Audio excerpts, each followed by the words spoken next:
India slammed into Asia, changing the planet forever. From that impact rose the Himalayas, the world's highest peaks. In this thin air, Nepal was born. Prehistoric giants still roam its grasslands. Isolated villages cling to its slopes. And above it all, the highest point on Earth touches the edge of space. Giants rise from Nepal's borders. The world's 10 tallest peaks, and 8 call this place home. A wall of stone and ice that intercepts the monsoons, births 3 of Asia's great rivers, and shapes weather patterns across half the planet. Everest Base Camp sits at 17,600 feet, higher than most mountains will ever reach. Yet this is only the beginning. Colourful tents scatter across the glacier like prayer flags. A temporary city, climbers spend weeks preparing bodies and minds for what lies above. Ascent begins in landscapes that feel borrowed from another world. Blocks larger than houses crack and tumble without warning. Aluminum ladders flex over bottomless crevasses. The Khumbu icefall shifts beneath each step, a maze that never stays the same. Higher up, the Lhotse face rises like a wall of blue ice, so steep that one slip means 4,000 feet of falling. There is no forgiveness here. The Hillary Step waits at the end. Near vertical rock with deadly drops on both sides. At 29,032 feet, something changes. The earth curves below. The sky deepens to black blue. And every breath feels borrowed from eternity. The summit offers what words cannot hold. Most stay only minutes before the mountain demands their descent. In those moments, they stand where the planet ends and the universe begins. It's not all triumph. Along this route lies Rainbow Valley, marked not by beauty but by the bright gear of those who never returned. The mountain keeps what it claims. The statistics are sobering. 1 life lost for every 100 who reach the top. At Thukla Pass, stone cans stand in silent rows, marking a climber who never returned from the peaks above. As if the climbs themselves aren't treacherous enough, there are more dangers around every corner.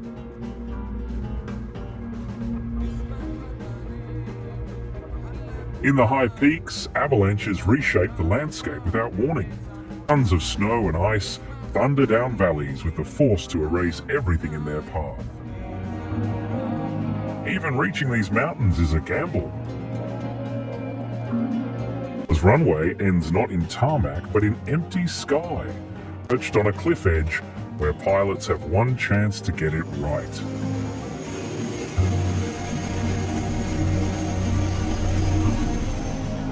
The strip tilts upward at an impossible angle. No room for error. Yet this carved gateway serves as the only entrance to the world's tallest places. But when darkness falls, the mountains reveal their gentler face. The night sky shows what cities hide. Stars pierce the darkness with clarity that feels almost violent, while the Milky Way spreads across peaks like spilled light. 1 in 3 climbers who attempt her summit never return. Yet thousands walk in her shadow along the Annapurna circuit. 3-week trek that circles the entire massif, pilgrims around a sleeping giant. The circuit reveals Annapurna's many faces across 230 kilometers.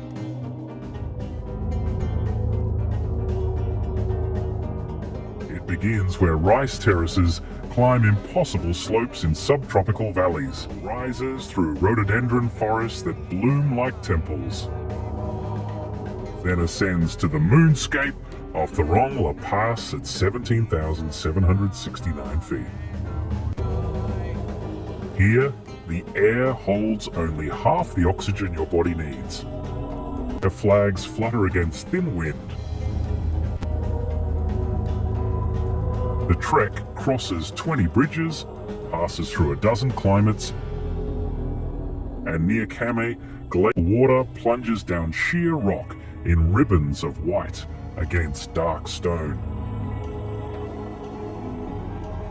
What makes the circuit remarkable isn't just the physical challenge, it's the cultural passage. Villages change from Hindu to Buddhist as altitude increases, as if spirituality itself grows lighter with the air. Some make this journey on mountain bikes, pedaling along paths so narrow that rocks tumble into empty space with each turn of the wheel.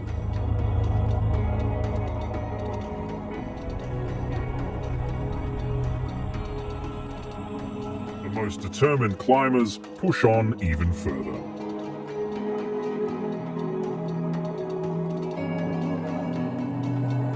Tilicho Lake, a turquoise mirror frozen at 16,138 feet, one of the highest lakes on Earth, where water reflects surrounding peaks in perfect stillness.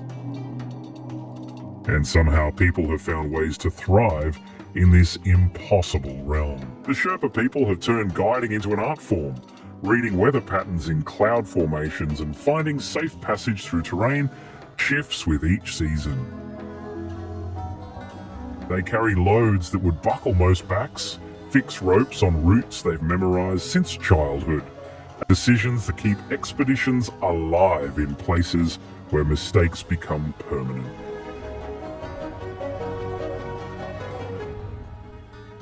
Work begins before dawn and ends long after climbers have retreated to their tents.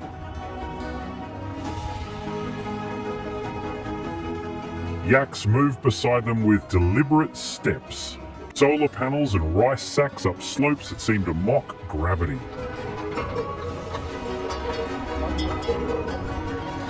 Built like walking wool factories, these creatures weigh as much as small trucks, yet navigate ice with broad hooves and thick coats.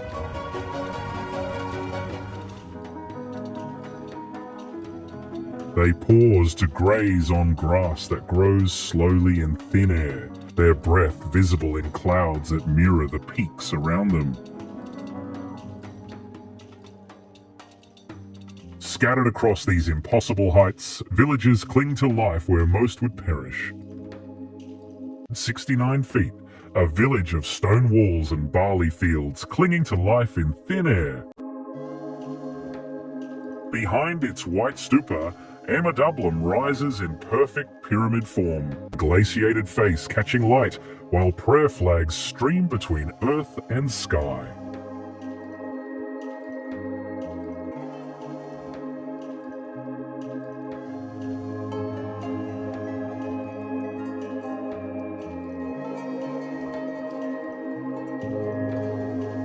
Market vendors sell yak cheese at 11,000 feet. Play football on steep terraces where most struggle to breathe. At the village's heart stands a bronze statue of Tenzing Norgay, gazing eternally toward the peak he climbed alongside Edmund Hillary. Life finds its foothold wherever physics allows. Yet beyond these visible settlements lie places the world forgot. In Upper Mustang, red cliffs rise from barren valleys in formations that seem carved by gods. Wind has shaped sandstone into towers that stand despite their impossible delicacy.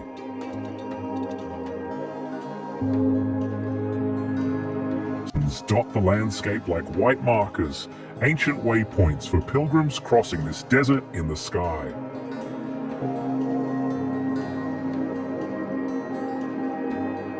The rock tells stories in layers of ochre and gold. Smooth formations curve like frozen waves, polished by millennia of winds. Yet in these cliffs, something even more mysterious emerges. The sky caves of Mustang rise like vertical apartments carved into limestone cliffs. Who possess the skill to hollow out these chambers? How do they withstand winds that strip stone bare? The mountains guard their secrets in silence.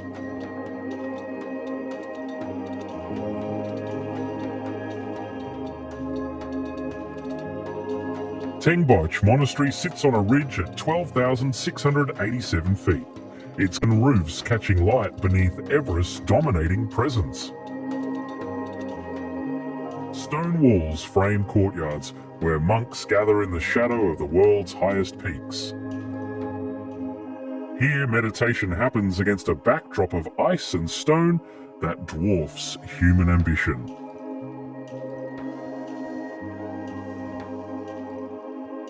But monks are not the only ones who have learned to thrive here.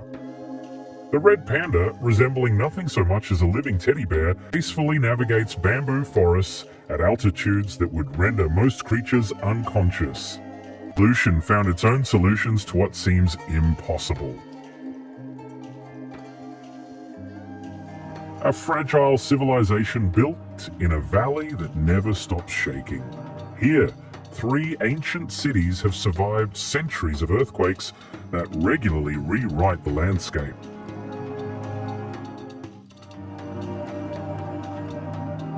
Intricate palaces rise alongside temples that seem to defy gravity and time.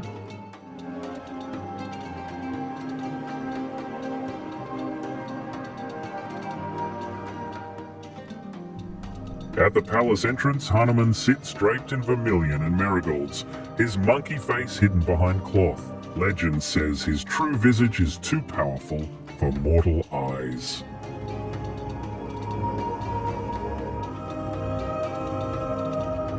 Stone lions crouch in eternal vigilance, manes flowing and eyes alert.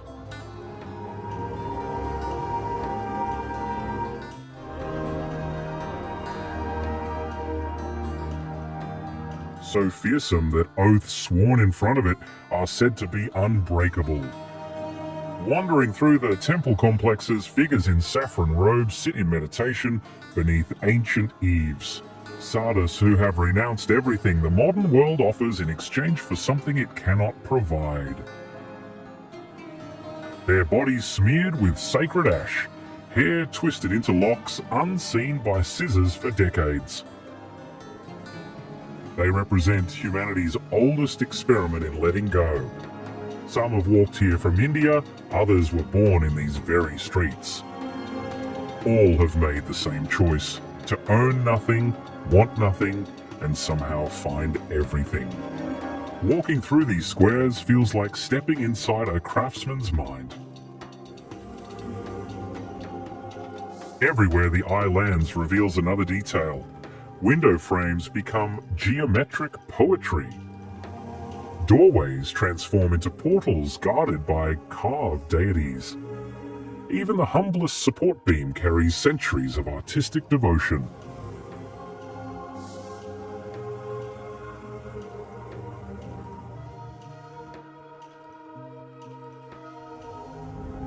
Beyond the palace walls, Kathmandu unfolds like a beautiful accident that learned to breathe. Narrow streets pulse with rickshaws and motorcycles weaving between ancient shrines. Vendors sell prayer flags from the same corners where their grandfathers once traded yak butter. Electrical wires tangle overhead like urban prayer beads, connecting medieval neighborhoods, Wi-Fi signals that flicker as unpredictably as temple flames. The city moves to its own rhythm. Temple bells mixing with car horns, incense smoke rising alongside diesel exhaust, as if chaos itself had been blessed by 1,000 gods and told to make it work. and somehow it does. Though Nepal is a generally peaceful country, democracy is young, fragile, and still being tested. A reminder that in Kathmandu, chaos can be both blessed and explosive.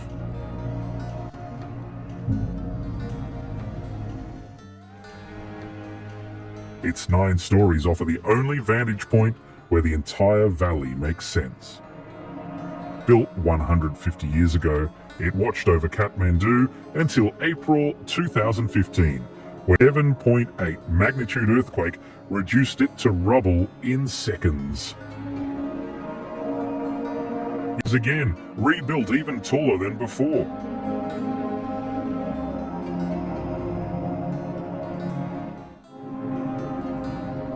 Its massive dome commands reverence from every angle.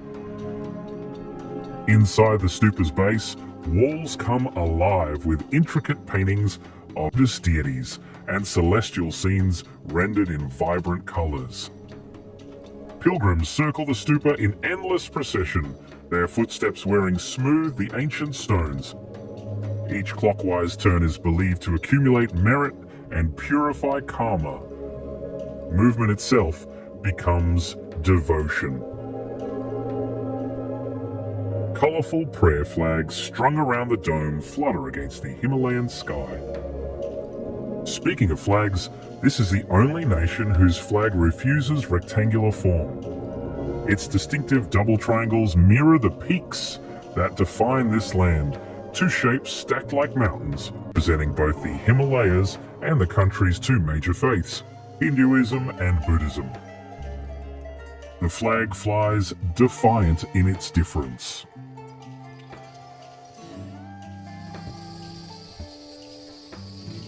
Hindu cremation fires burn day and night on stone platforms called ghats. Their families perform final rites to release souls from the cycle of rebirth.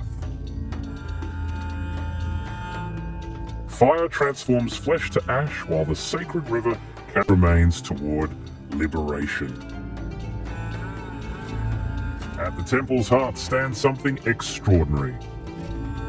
A sacred lingam with 4 faces of Shiva gazing in cardinal directions. The main temple complex survived the 2015 earthquake virtually untouched, though outer buildings suffered damage, as if the sacred flames themselves had stood guard. The valley harnesses its rivers through concrete dams built to generate power. Yet electricity still vanishes from entire neighborhoods for hours each day. These are planned outages to manage demand that exceeds supply. Ancient temples return to candlelight and oil lamps, illuminated as they were centuries ago.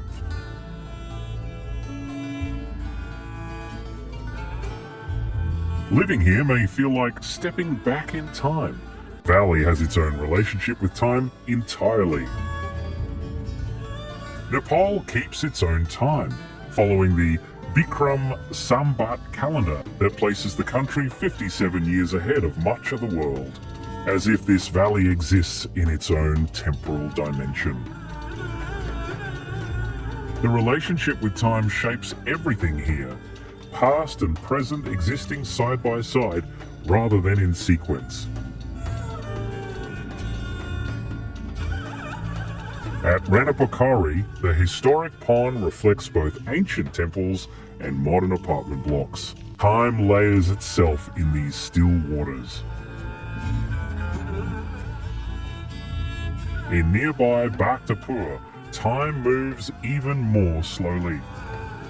This medieval city feels frozen in the 15th century. 5 stories of perfect geometry that has withstood every earthquake the earth could deliver. Stone steps ascend like a stairway to the gods, flanked by pairs of guardian statues, growing more powerful with each level.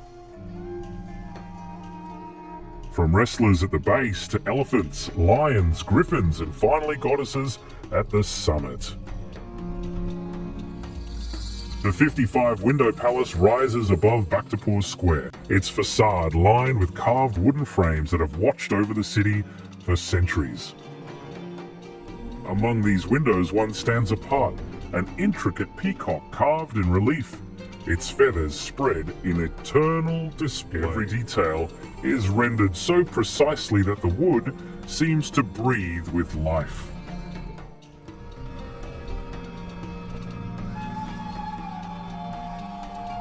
The Monkey Temple surveys the entire valley through ancient eyes.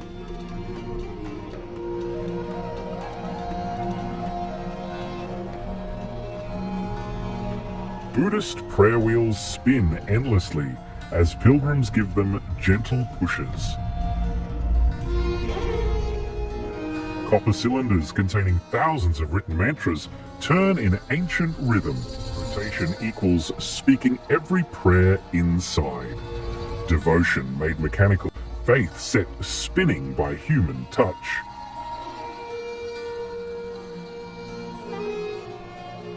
Rhesus macaques have claimed the temple steps as their domain, old enough to snatch offerings from pilgrims' hands. In Kathmandu's streets below, troops of monkeys navigate power lines and roofs with the confidence of urban natives, treating the ancient city as an elaborate jungle gym built for their amusement. From this sacred vantage point, the whole experiment of the Kathmandu Valley spreads below. Three cities that have danced with destruction for centuries and somehow keep spinning.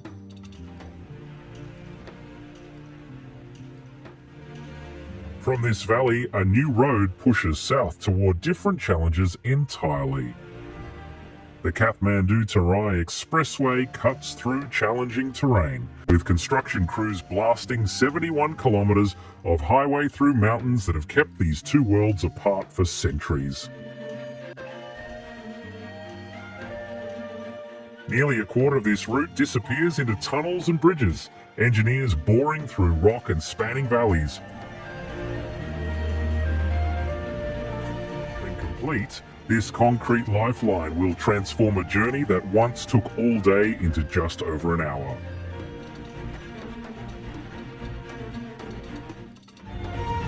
Here, where the Himalayas surrender to the vast plains of the Indian subcontinent, steaming jungles and endless rice paddies stretch toward the horizon. Home to some of the planet's most endangered creatures.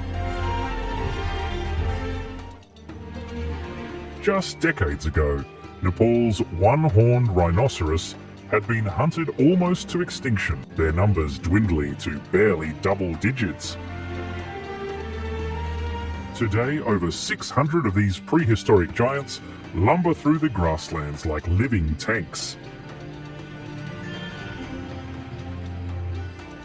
Their single horn, once worth more than gold to poachers, now draws those who come to witness recovery.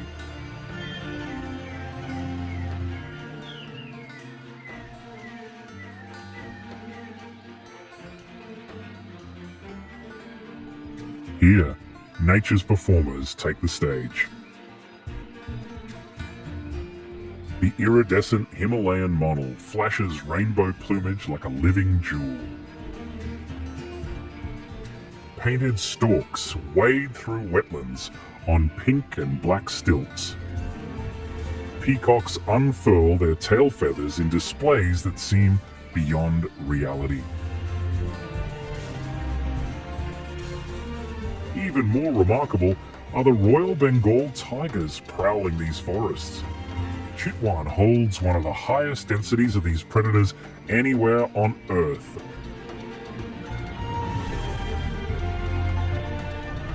Their striped shadows move through tall grass with deadly grace. British colonial hunters once staged elaborate expeditions to eliminate these man-eaters. Visitors come armed with cameras instead of guns. At the Kasara Gharial Breeding Center, hundreds of baby crocodiles bask in concrete pens like miniature dragons. Their needle-thin snouts perfectly designed for catching fish. These ancient reptiles, unchanged since the age of dinosaurs, nearly vanished from Nepal's rivers until scientists intervened. They're being bred and released back into the wild. Yet this conservation success comes with a cost. Villages surrounding the park live in constant tension as rhinos and elephants regularly raid their crops, destroying livelihoods and sometimes killing those who try to defend their fields. Progress here means learning to coexist with creatures powerful enough to crush a human without noticing.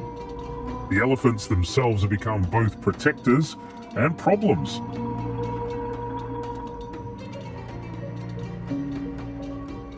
Safari tourists still ride them through the grasslands to spot rhinos, though questions about animal welfare cast shadows over the practice.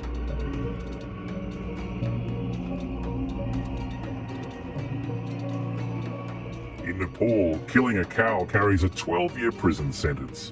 These sacred animals are protected by law as much as by tradition, but this protection does not extend to all creatures. Vultures circle where nature has taken its course, performing their ancient role as the cleanup crew of the plains. Across these plains, golden rice paddies stretch to the horizon like a vast patchwork quilt. During harvest season, the fields come alive with farmers wielding sickles in rhythms passed down through countless generations. It's in this landscape of ancient rhythms that something monumental happened over 2,500 years ago.